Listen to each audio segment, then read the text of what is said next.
Thanks. Audio bouncing? All right, excellent. I'll begin with a word of prayer.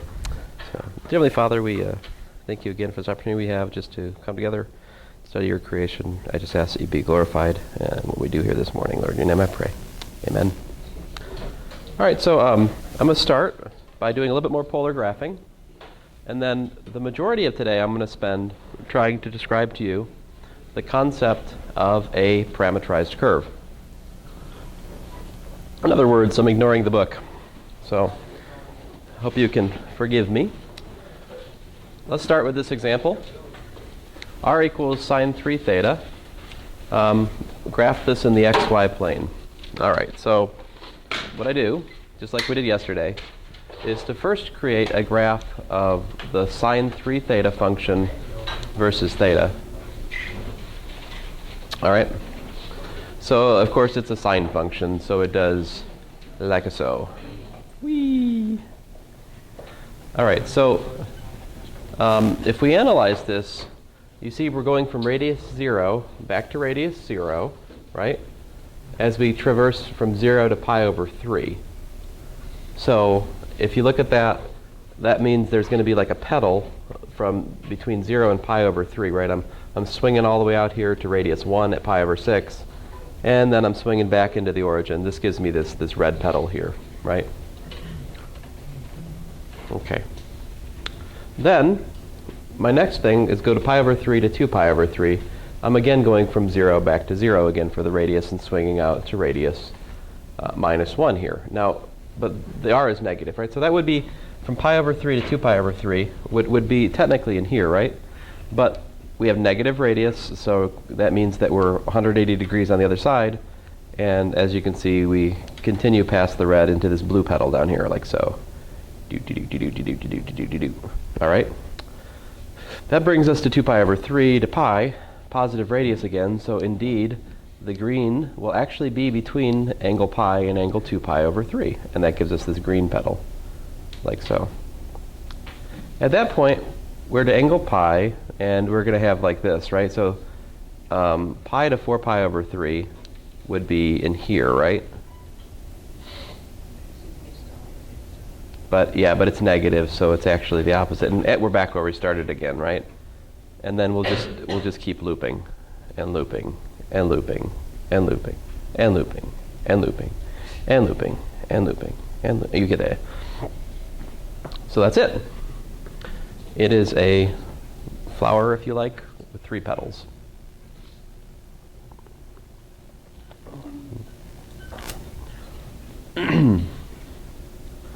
Now, sine 4 theta. Well, let me give you guys a chance to catch up. When you tell me everybody's caught up with the first one, I'll go on to the second one, but not before then. So.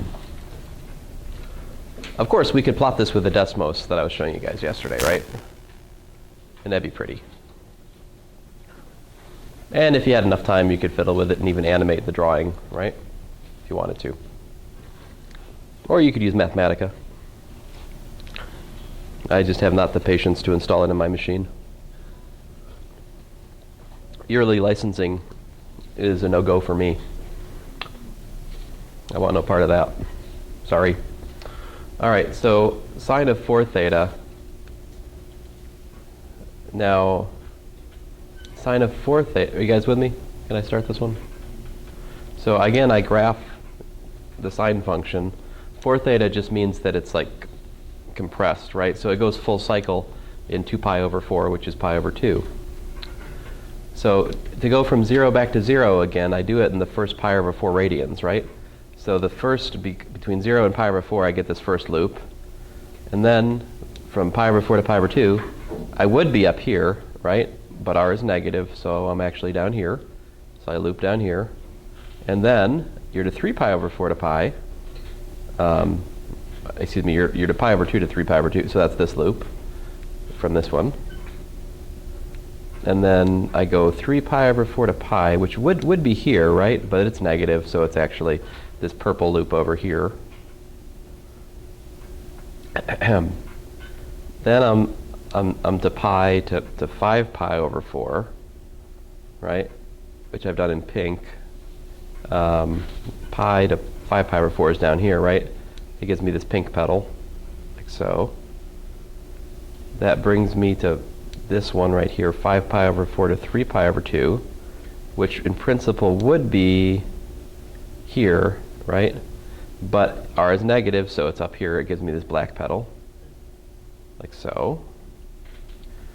It brings me to here, 3 pi over 2 to 7 pi over 4. It's positive, so it really is honest to goodness between these angles, right? 3 pi over 2 to 7 pi over 4.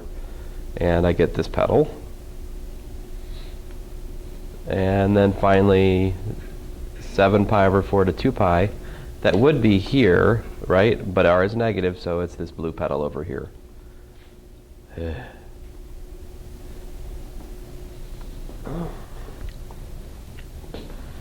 have to specify each loop with a different color like this? Yeah. No, not really. I don't think I put in I forgot to put in my required course list colored pens for tests, or colored pencils. Yeah, I mean, I guess I could go to Walmart in the back to school sale and like splurge and buy colored pencils for everybody. They're like $1. But no, I mean, you don't have to do that. I'm doing it because I think it's helpful for you guys to follow me as I do it. That's all. Now, but there's a larger story to pick up on here, right? So what we see is that if we have sine of 3 theta, we get 3 petals, right? That's not an accident. If I had 5 theta, 5 petals. If I had 7 theta, 7 petals. And so the story goes. An odd multiple of theta gives you an odd multiple of petals. Same odd multiple. It so happens, though, that if we have an even number, then we get the same phenomenon we saw yesterday with cosine. We double the number that appears there, right? Like cosine 2 theta had 4 petals. So, and you probably could prove this by just direct trigonometric manipulation of the equations using adding angles formulas and stuff, right? But I am choosing a less efficient route because I just want to illustrate the graphing technique for you, all right? So, as far as your homework goes, you're asked to plot various polar graphs, right? That's part of your homework. I am fine with you using technology to do that. You just need to print it out, right?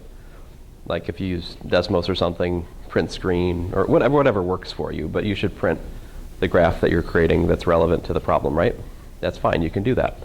But I would encourage you not to do that universally. You should pick some easy problems that you can actually do by hand, because if you don't do this by hand, by yourself, by your lonesome, when it comes to the next test, you won't be able to do it.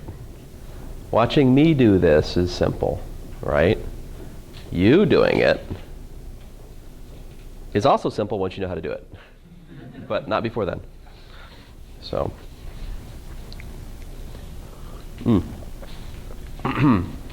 oh, so hey, I wanted to show you guys something before I forget. Let's play with Desmos again for a second here.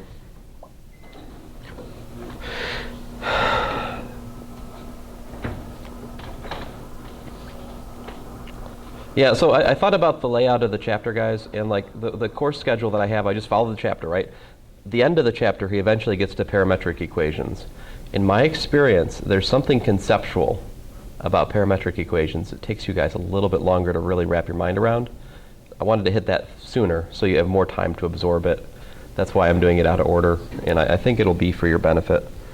But on the other hand, I'm trying to do enough of the earlier sections so that you can do the homework on the weekend if you got time or whatever. So this, generically speaking, we're looking at a plus b sine theta for different choices of a and b, all right? So like, if you put a equals to 1, let me see if I can get that. Oh, that's minus 1. So here's a equals to 1, b equals to 1. What would that look like?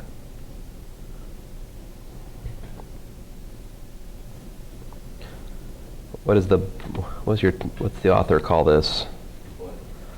A what? You say a butt? I guess I should expect that from you guys. Let's see here. Proud moment for Liberty students. Let's see here. I believe. Let's see here. Where is that thing? This is example 4, actually. And it's a cardioid. All right. In fact, if you look at page 487, he gives you 4 different cardioids pointed in various different directions. Now, let's see here. If you adjust the value of the constants, though, you get different shapes, right? Like, let's see here. I'll leave B alone and I'll just let A vary.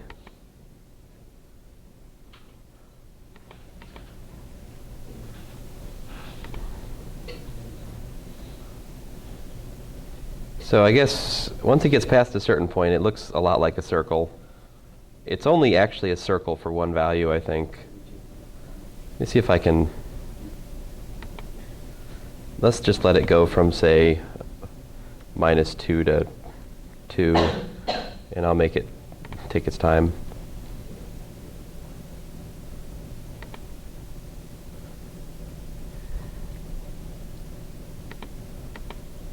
All right, so what you're seeing here is there's like cardioid, there's a circle, there's something called a limicon or something like that. There's a limicon with an inner loop. These are all different possibilities just from looking at basically A plus B. There's tons of different shapes possible in A plus B sine theta, right? So, and it would. I mean, I guess we could. I think if you had something fixed, right? I mean, obviously thinking about all the possibilities is kind of scary when you think about it all at once. But if you just did something simple like 1 plus sine theta, I'm not going to do it all right? But just what did 1 plus sine theta would look something like what? Like 1 plus sine theta would be like this, right?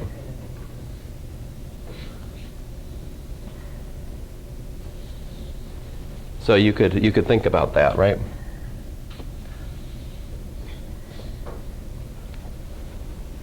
Let's see here. Like for example, if I was doing 1 plus sine theta, that would actually. See, what I'm trying to say is that would actually possibly be a reasonable test question for graphing. It's not that hard. So, like here's r equals to 0. Where's r equal to 0? What's this? Pi. Oh, that's not pi, is it? What is that? Yeah. And what's this? This is minus pi over 2, right? So where's 3 pi over 2? Down here, right? Where's minus pi over 2? It's also here, right? So that's 0. Where is it largest? At what? Here? Which is what? Pi over 2, it's at 2. Right? Let's see here. What's this here? 3 pi over 4? No, what is that? Oh, pi. I'm an idiot. Yeah, duh. Pi. So at pi, it's what? It's at 1, right? At 2 pi, what's it? 2 pi is at 1, right? And let's see here. What's that? Oh, same with 0? Yeah. Let's see. I'd like to. I want some points over here. So what happens if we look at pi over 4? So if you start, I mean, just this is 2, right? Let's see here. To swing from 0 to pi over 2, I start here, right? I start at 1, and then I do something like I swing up to here like that, and then I go from 2 back down to here, right? This part, let me color code it for you. This part right here, going from 1 down to 0, from pi to 3 pi over 2, that would be this part, right? So that's something like this, right? And then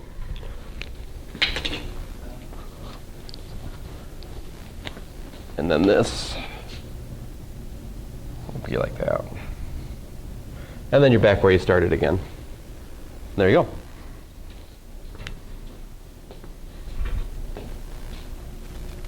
Now, personally, I'd have to spend a little bit more time than that on the test to be sure I was right about what I was doing, right? But after you've studied and read the book and thought about this for a little bit, it shouldn't be an impossible problem, right? And then you could ask exciting questions like, what's the area in here? How would you calculate the area in there? I mean, this one, for example, the area of the red petal, we just do 1/2 the integral of r squared from 0 to pi over 3, right? And you get pi over 12 for that one, right? I think I might have done that with you guys. Well, I did something like that yesterday anyway. This one is a little bit weirder, but I mean, the radius is what? 1 plus sine theta, so you just got to do this integral, right? 1/2 the integral from 0 to 2 pi. It goes all the way around, right? Of what? Actually, is that fair? 0 to 2 pi? It wouldn't be fair. Well, yeah, I'm sorry. Don't be distracted by me. Okay, so your sine theta squared d theta. Yeah, I think that would be it. Yeah.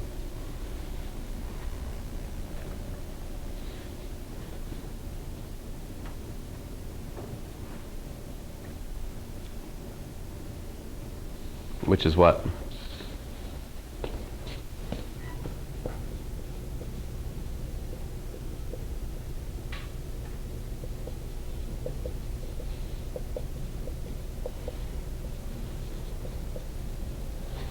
So that's 1/2 of 2 pi plus pi, plus 0 plus pi.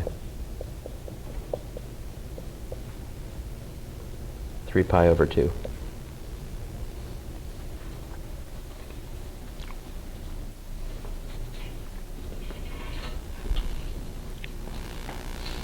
Are you bothered that I knew that? You should be. How did I know that? The 0 is the most obvious thing, right? If you integrate sine theta over a full cycle, the plus and the minus cancels out, right? And, well, 1 is even more obvious, right? If you integrate 1 over the full range of theta, you get 2 pi, right? That's fine, we know that. Sine squared, though. How did I know that the integral of sine squared was just pi? Here's how I know that. The integral of sine squared theta plus cosine squared theta is what?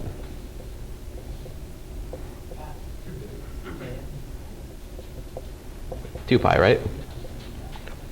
Because that's 1. But think about sine squared and cosine squared. As you think about the full 0 to 2 pi, they're the same. They go through the same motions, just in a different order. So their areas must be equal.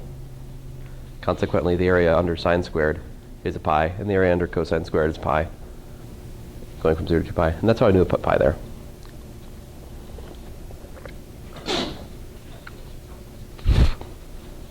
That's a trick, right?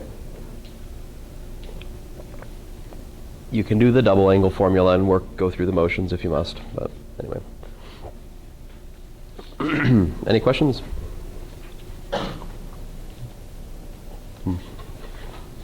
All right, so, one other thing I should do with this while I have it out. This is a little bit different one, but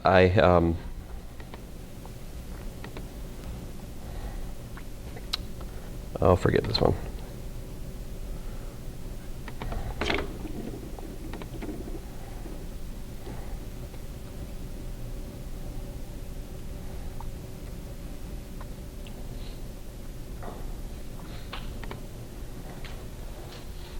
All right, so yeah, here's r equals to theta. Now, what Desmos has graphed for us, right, is my green curve. See, r equals to theta? It's this linear spiral, right? But if you look at my graph, I also have plotted r equals to theta for theta negative, right? That gives you the red spiral. Desmos has chosen not to plot that. Let's see here, how can I make it plot it? Probably if I just do another one. R equals to minus theta. There you go. Oh, let's see, that's not it either, is it? Huh. I think what you wrote looks like the absolute value. I mean, I'm pretty sure about that red curve I have over here because I worked through it carefully. I mean, we picked point by point by point by point earlier today, and we got that. Trying to think of how I can get it. You said absolute value theta? 1 over theta. You guys are being...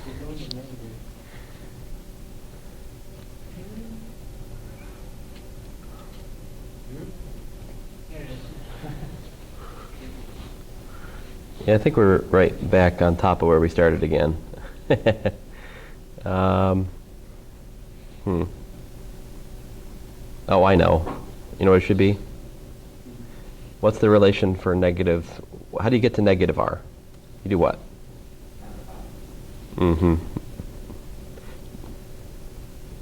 See, but I think I have to subtract pi.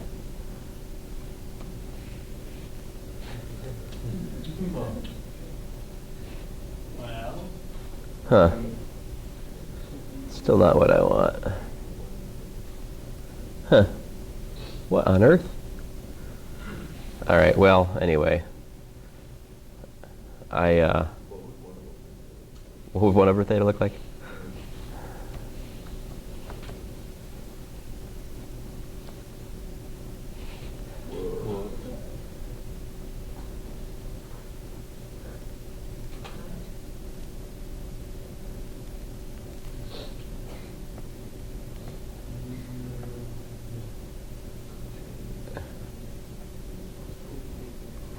Huh. Now, that what you're looking at right there is large values of theta, right? If you look at this out here is theta going to 0, right? Oh yeah, I thought about this before. Like asymptotically, right? Asymptotically, it goes to the x-axis, right? It's like as theta goes to 0, it goes to r goes to infinity, right? So it's kind of like it's like a spiral, right? I mean, if we could take theta going larger and larger and larger, you would actually go to the origin eventually, right? You wind into the origin. It's just stopped at a particular point because it actually only graphs theta for a certain range, right? And if you could go tinker with that range and make it go further, you get closer to the origin, right? But on the other hand, that should eventually tend towards the x-axis as you go further and further out. Yeah. All right, enough of this. So that's graphing with polar coordinates. I talked to you guys a little bit about how to calculate areas yesterday, and we can talk about it more again next week probably, but that's about all I got on that.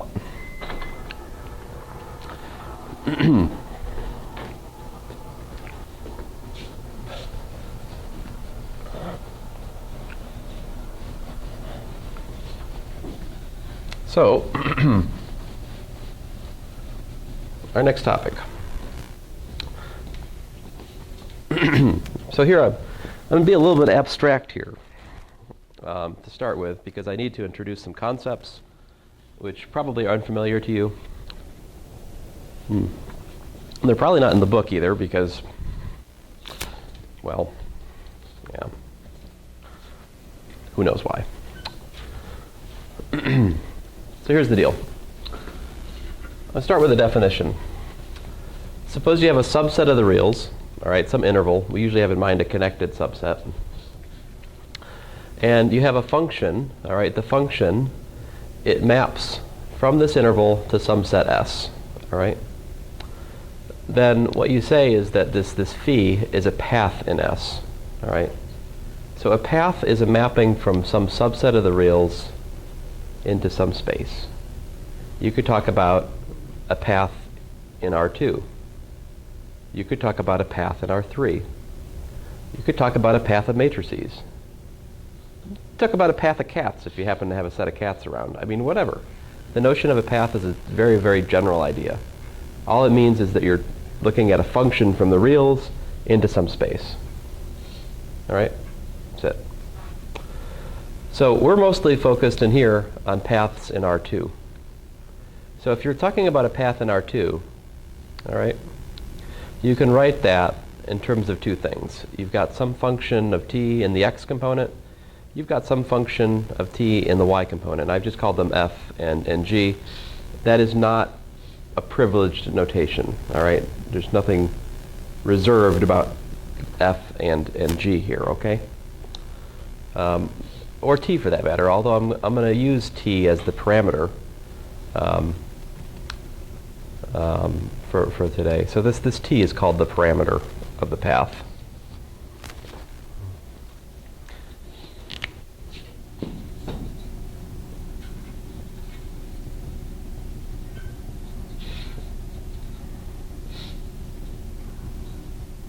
All right. Anyway, so you have these component functions, f of t and g of t, and you can think about, okay, so if you think about all possible outputs of the path, right? A path is a function. It maps from the interval to this, in this case, to the plane. Then you can talk about the image of phi. So phi of I is what the notation we would tell you about and say, well, I would introduce this notation in Calculus 1 personally, but other people are afraid. Whatever. Anyway, Math 200, you should know this, if you're such a person. Anyway, there's not many of those people in here. Are there any? Anybody here taking Math 200 or taking Math 200? You're taking it right now? No, I will.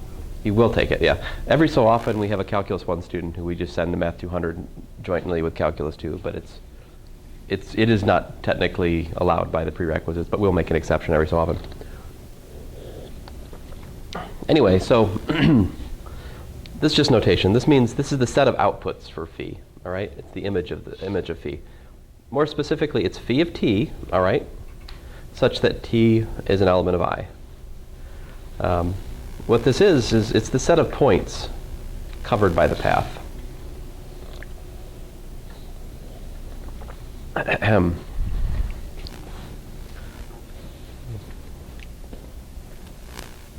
Oh, this was a leftover. Somebody asked me a question about the homework and the centroid question, right? You find the centroid of the quarter of the ellipse or whatever in your homework. So you got to go back to chapter 6 where you define centroid, right? F of x is given to you by the equation of the ellipse for that upper quarter, and you got to go back to the centroid section in chapter 6 to figure that out, okay? And the inequality just tells you that you're inside the ellipse. But anyway, enough about that. All right, so, sorry, I distracted myself. So we have this path, phi, all right? And then the image of the path is phi of I, and this is called a curve, all right? A curve, in particular, it's the curve which is parameterized by phi. So a curve is actually a set of points in the plane.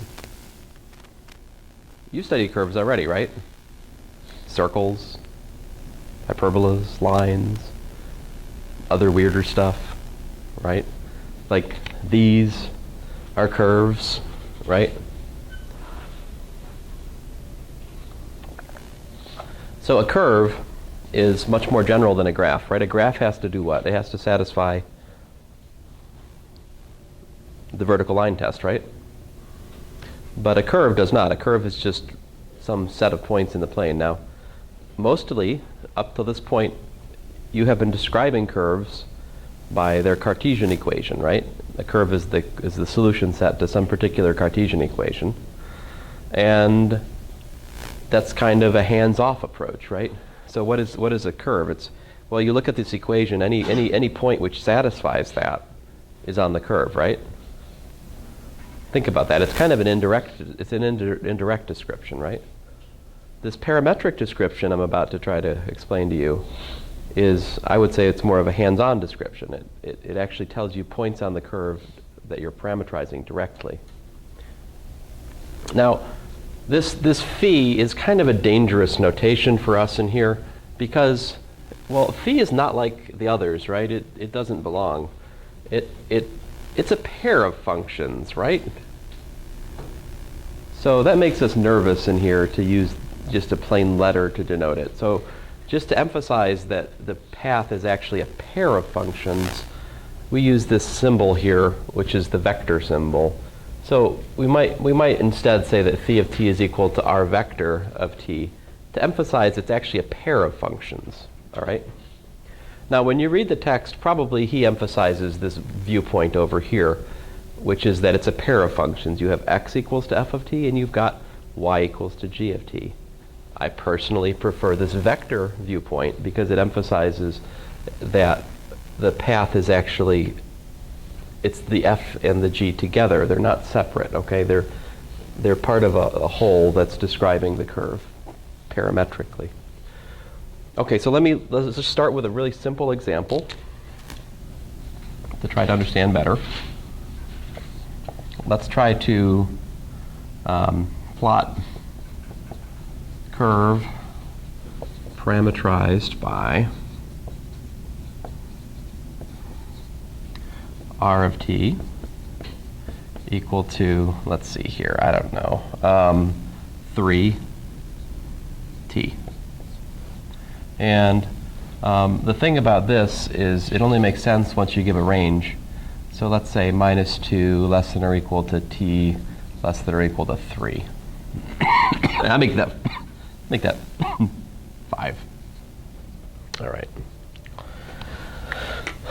So I gave you the path, right?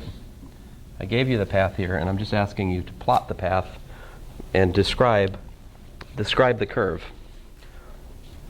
You're like, what do you mean describe the curve? You just described the curve. You told me this is a description, so I'm done. It's already described. Well, if that's what you're thinking, bravo. But probably that's not what you're thinking. I mean, when I say describe the curve, I mean describe it in terms of other things you already know. What things do you already know?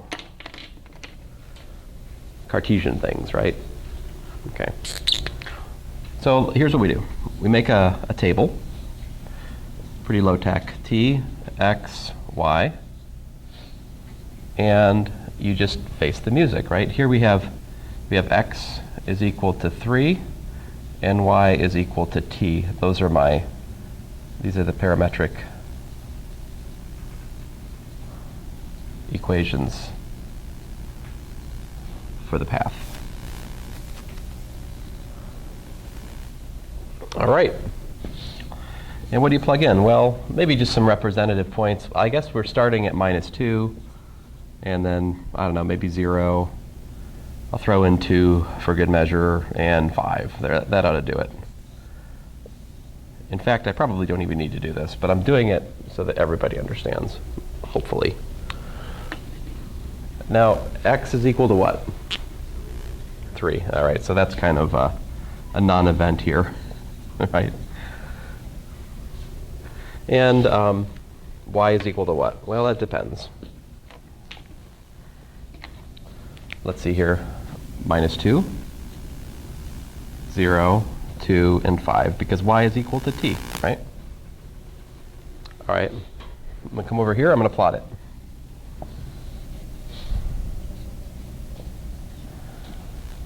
All right. So let's see here. I'll use some color coding. To answer your question, Mr. On, no, you do not have to color code your notes if you don't want to. Let's see here. This one here, the red, T equals -2, 3. Let's see here.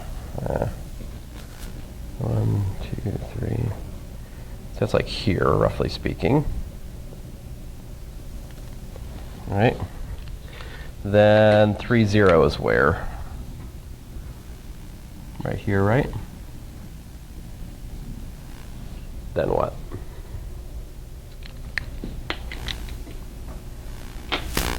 Three, two. It's like up here, right? And let's see here, and then of course 3, 5. Up here somewhere, I don't know, roughly speaking. So what do we got?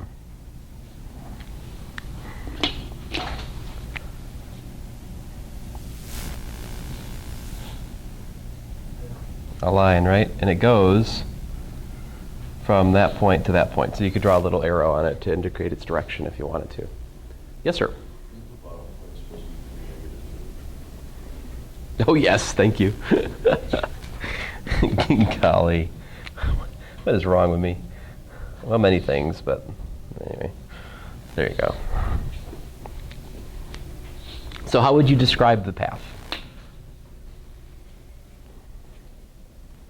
If I ask you a question like, here's some parametric equations, describe the path, what am I looking for from you? The shape. Right, some kind of description. Some x equals 3 would be a partial description, yeah?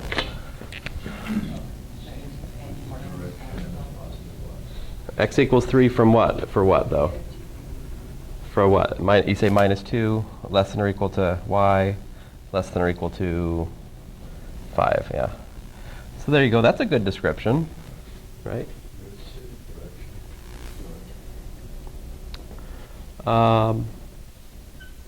That would be a better description, right? I can't capture that with Cartesian equations, though, can I? I know, right? I drew the arrow on the picture, but my point to you is in the world of Cartesian equations, it's not possible, at least without making some kind of extra thing, to describe the direction of curves. X squared plus y squared equals to 1. Which way is it going? Clockwise or counterclockwise? Exactly. I mean, it's a Cartesian equation. It's disoriented, right? There's no orientation, let's say. So yeah, I mean, I think the orientation, that requires a separate comment. So the best description, of course, describes both where it is as a point set and also its direction. Yeah. So I would say this is a vertical line segment from 3 to minus 2 to 3 to 5, which is, you know, going in the upward direction. I mean, that would be just as good as what I boxed, maybe a little bit better because I described the direction. Anyway, so can you get that with a graph of a function? Not a function of x, right? This certainly defies the vertical line test. I mean, it is a vertical line. Can't get much worse. But it's a trivial parametric curve.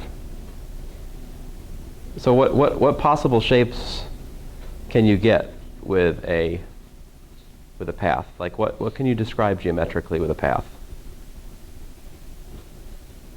So if you want a continuous path, all right, a continuous path is basically the idea of continuity is essentially this. If phi is a continuous path, what that means is that real numbers which are glued together, which are adherent in the input, in the I, in the interval, they go to points in the set, in this case in the plane, which are also glued together. So if it's a continuous mapping, it can't have like close by points in the domain getting ripped apart to separate points in the image. So a continuous map like keeps close points together. So if you think about it geometrically, like what is a continuous path, you can basically think about this. If you take the real number line and picture it as a string, right? Possible continuous paths are given to you by just taking that string and thinking about just gluing it in all kinds of various ways onto the plane.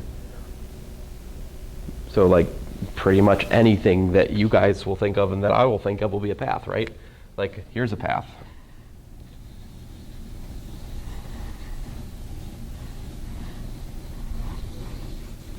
Oops. Oops. Oh no. I lost my way. That's not allowed. I mean, it could be, but I wasn't trying to do that. Anyway, you get the idea. The point is, could you get that with a graph? No. Could that be the motion of a physical body? Absolutely. Take a marble, put it in a bucket, and just start rolling it around, scattered, like randomly. That very well could be the physical motion of a marble in a bucket or something, right? So the tool that you want to describe the physical motion of objects is paths. In the case that it actually is the physical motion of an object, this is not just a parameter, it also plays the role of time. And that's why we use t, just to think of time. And I will talk about that heuristically as, I talk about examples as if you're going from one time to another time, right? I talk about the progression of time in examples, but that's just a heuristic. That's the parameter doesn't have to be time, is my point. The parameter could have some other totally different meaning in principle. Arc length, for example, is a popular parameter. All right, next example then, if there aren't any questions. So I'll open the floor up for questions here in a bit. Let me do another example before we do that. So this example is a little bit different. I say find a path, all right, to parameterize the circle. So here I'm starting us with the Cartesian description of the curve. And then I'm asking you to find a parameterization of it. I'm asking you to be creative. All right? So what are we trying to do? We're trying to find functions f of t and g of t, right? Such that, I'll just get rid of this. I can write it again. Fine, it'll make more sense if I do. So we're trying to find x of t and g of t. I mean, f of t and g of t such that they solve x squared plus y squared equals to 9, right? Q? I mean, if you want, we can make it q. Here, I'll make it q. Why not? No? Oh. You guys are no fun. Fine, 9. Anyway, if you think about this, right, you should immediately, as soon as you see sum of squares and you want to simplify it, you being people who have spent considerable time and effort to understand trig substitution, you should immediately know what you should do here, right? You should say, well, I'm going to make x equals to 3 cosine t, and I'm going to make y equals to 3 sine t, because I know that if I do that, x squared plus y squared will be 9. Because I know that cosine squared plus sine squared is 1, and so I'll get a 3 squared. It rides along, gives me a 9, and that'll work, right? What's the proof that it works? Just take these, plug it back up in here, and see that it works, right? Can we just choose any x and any y that satisfy that equation? Indeed. So square root of the biggest one, square root of 3 is also right? Well, that would give you 1 point on the circle. I'm trying to parameterize the whole circle, right? As t varies, I go around the circle, right? So there's something else here, which is that, if you pick any particular point on the circle, you can choose a value for t which goes to those points. The proof that x squared plus y squared equals to 9, that's part of it, but I also need that it actually ranges over the whole curve. That only comes from my knowledge of sine and cosine and how it varies as t ranges. Yeah. So you can substitute for anything as long as that thing is a Depends on the question, like what am I trying to parameterize? So, all right, so here, but this is not done, right? You're not done until you tell me the range of the parameters, the domain of the parameter space, if you will. So the parameter space here is 0 less than 2. Less than 2 pi is a nice choice, right? And then, okay, so in fact, this example is rather special because t has another meaning, right? So here's a typical point, 3 cosine t, 3 sine t.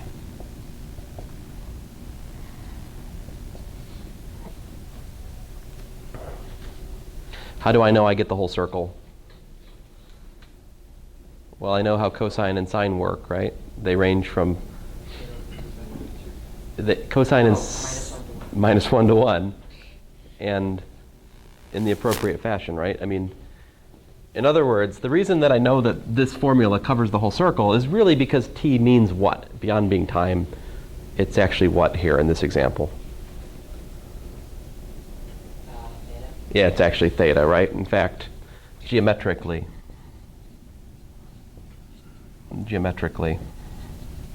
t is equal to theta here.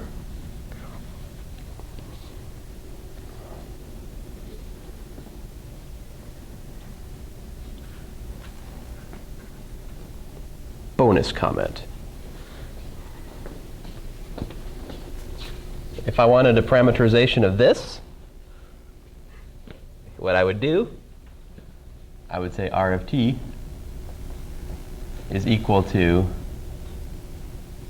let's see here, vector, R cosine, basically put theta equals to, I mean, I can essentially put theta equals to t to get the parameterization, right? So what I would do is I would put sine of 4t cosine t, comma, sine 4t sine t. Basically, I'm just using that the parameter, I'm using theta as my parameter. And where are these formulas coming from?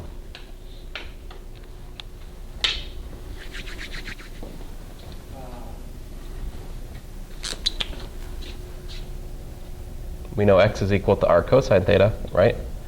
And y is equal to r sine theta. So all I'm doing is r is a function of theta for this curve, right? So I'm just feeding the sine 4 theta in for the r, the little r, and theta is t. So that would be the parametric equations for this thing. You can play this game. Anytime you have a polar description of a curve, you can use the polar angle as the parameter. And then to find the Cartesian equations, you simply you go back to your x equals r cosine theta and y equals r sine theta, and so construct the parameterization. If you understand this, can you understand how to do it for this one? This would have what? R of t is equal to what?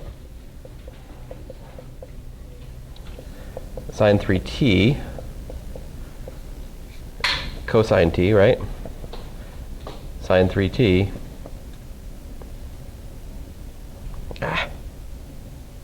sine t, right?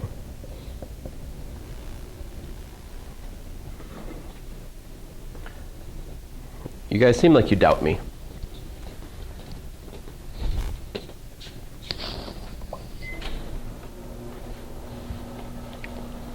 Let's check me. How would we check? If only there were technology to plot parametric equations. If only we lived in a world where that was possible. What's that? Someday. Someday maybe? Yes. All right. So in this one, what you do is you do like a pair. Let's see here. Let me go for the fun one. So sine t. It's what? Sine t times, I can't read from here.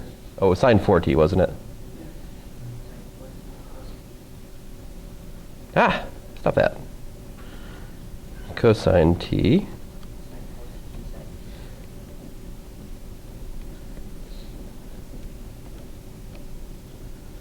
And we want the domain to go from what? To 0 to, yeah.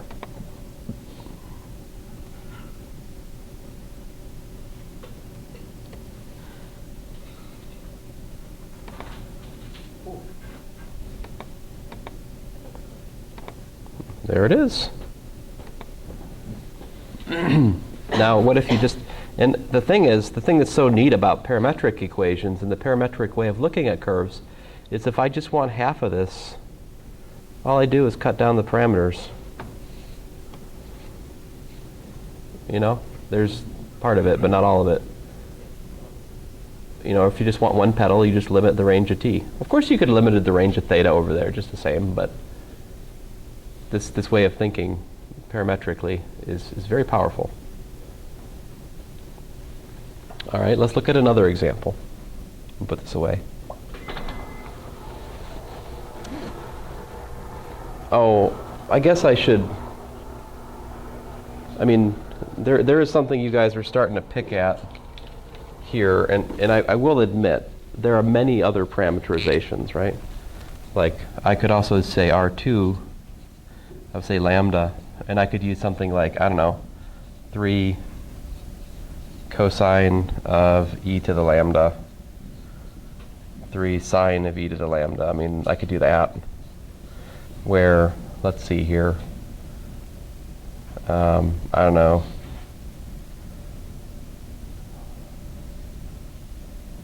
one less than or equal to lambda less than or equal to the natural log of 2 pi, maybe. Is that right? I don't know. Think about this some more. That doesn't seem right. No, that's not what I want. Oh, that's not happy. That is not happy. I need to be more clever. Say natural log of 2 pi to the natural log of 4 pi, for example, would do it. See, when I put in the natural log of 2 pi into the exponential, I get back 2 pi. When I put the natural log of 4 pi into the exponential, I get back 4 pi. And as lambda ranges between natural log of 2 pi and natural log of 4 pi, e to the lambda ranges from 2 pi to 4 pi, which means sine and cosine go full cycle. What's the difference between R2 and the one I had above, which you might call, you know, I'll call it R1.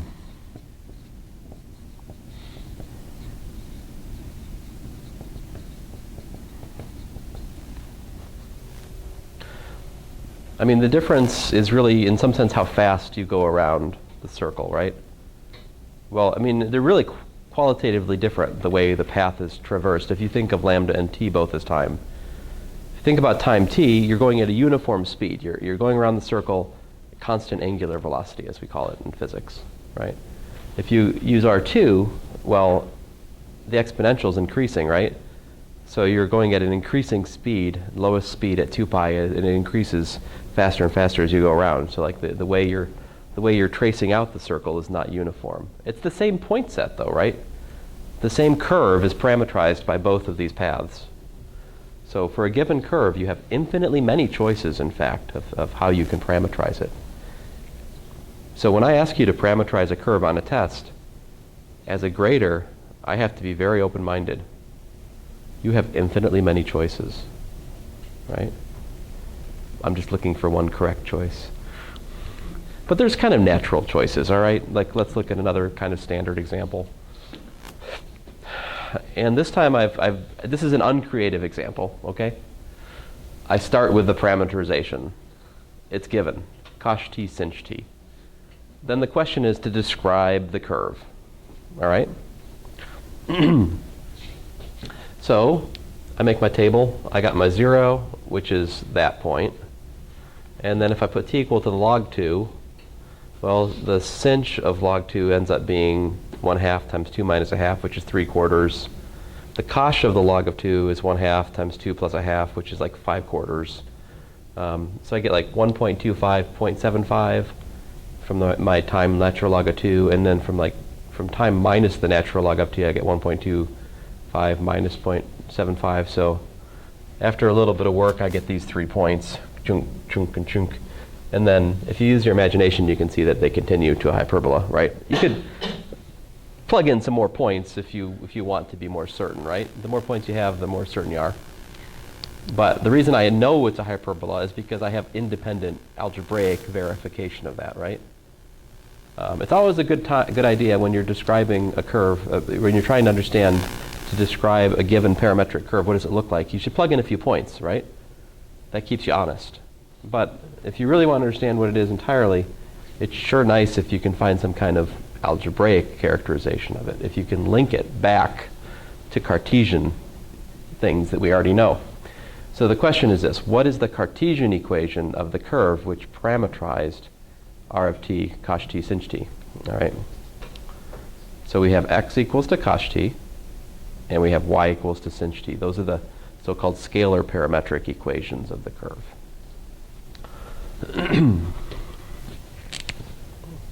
Little lingo. These are the scalar parametric equations of the path.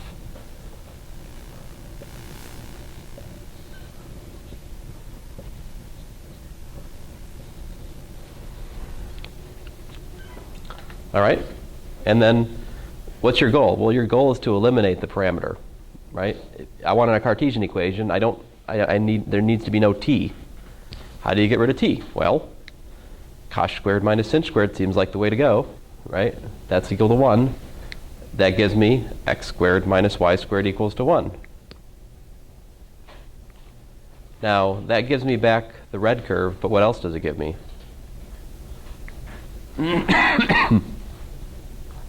Let's see here. So to describe the red curve just in terms of Cartesians, I guess I would say this. It's x squared minus y squared equals to 1, right? And what? X is what? Greater than or equal to 1.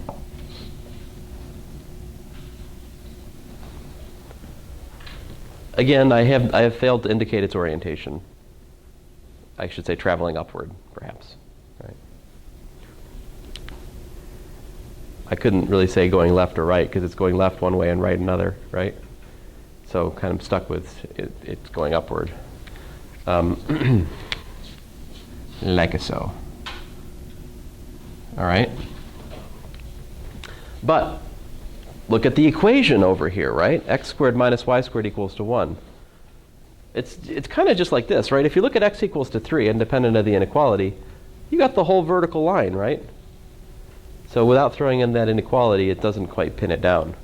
The Cartesian equation alone, x squared minus y squared equal to 1, throws in this blue curve as well, right? That is in fact not covered by the parameterization which I started with. Okay? So for a given curve, you might have disconnected components, right? They're not connected. There's no way you can get from the blue to the red without lifting your pen. And you might need a different parameterization to cover each piece if you wanted to. What would the parameterization be for the blue piece then?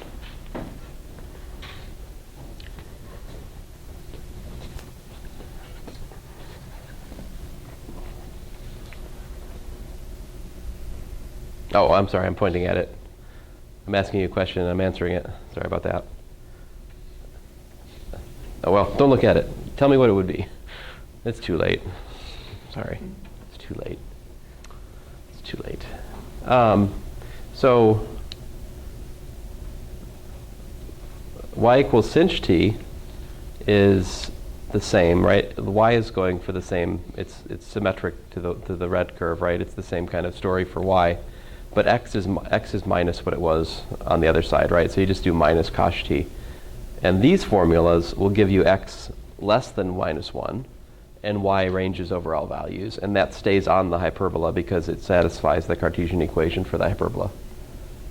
And the reason I know that these parametric equations get the entirety of the hyperbola is what? I understand how cosh and sinh work as functions. I know that cosh covers all values larger than 1, and I know that sinh covers all possible real values, and it's increasing. Right? So because of my knowledge about cosh and sinh, that's what gives me confidence to know that, yeah, okay, it solves this equation, but also because I know how cosh and sinh work, I know that it covers all points on the red curve. Although technically I have not proved that for you here. You could prove that. But that seems like a Math 200 question, not a question in here. Here we're willing to assume. Basically, our sort of MO in here is to check that it solves the equation and use intuition to be sure that it covers where we want. Technically speaking, I should give you a point on the hyperbola, and you should give me a t which maps to that point to prove that it's actually getting the whole thing. That's the calculation I don't want to put on you guys.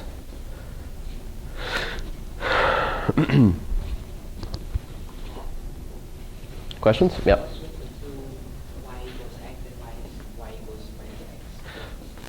Okay, so y equals minus x is over here. This point would be like x equals to minus cosh t, and y equals to sinh t. You could parameterize this part, the blue part, by those parametric equations. I need the 2 lines on the right. The 2 lines on the right. Oh, those are the